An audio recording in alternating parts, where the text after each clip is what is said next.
Ici, ce qu'il y a d'assez intéressant, c'est qu'on va mettre des panneaux photovoltaïques sur le toit des habitations, vous les voyez là derrière moi, et on va en faire profiter l'ensemble des habitants d'une société de logement social ici à Verviers. Et ça, c'est la nouveauté, c'est de faire en sorte que les gens qui ont peut-être des difficultés à payer leurs factures se partagent une électricité produite ici, renouvelable, bon marché, ce qui va faire aussi diminuer leurs factures, couvrant plus ou moins un tiers de leurs besoins. C'est ça l'idée. C'est important aussi que les gens veuillent s'approprier, jouer le jeu de la communauté d'énergie renouvelable. Et j'ai envie de dire que nous, on y réfléchit depuis un an et demi. On a placé les panneaux au tout début du printemps. C'est normal, les panneaux photovoltaïques, on a plutôt envie qu'ils soient là au printemps et en été.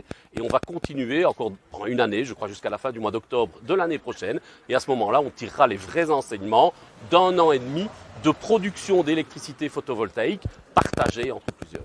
Ce qui est vraiment important pour Ores, c'est de vérifier que le modèle va fonctionner, parce que nous croyons vraiment qu'une des solutions à la crise énergétique qu'on connaît aujourd'hui, pas la solution miracle, la solution miracle, elle n'existe pas, mais une des solutions, c'est justement du circuit court, comme on dit en agriculture. Produire ici, localement, de l'électricité qu'on consomme ensemble, ici, localement.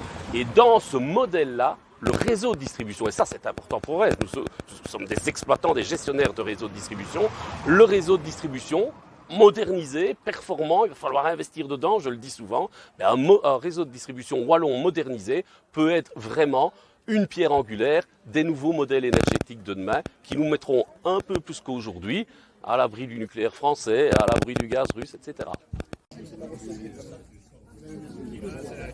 Sudinfo, la Meuse, la Nouvelle Gazette, la Province, Nord-Éclair, la Capitale.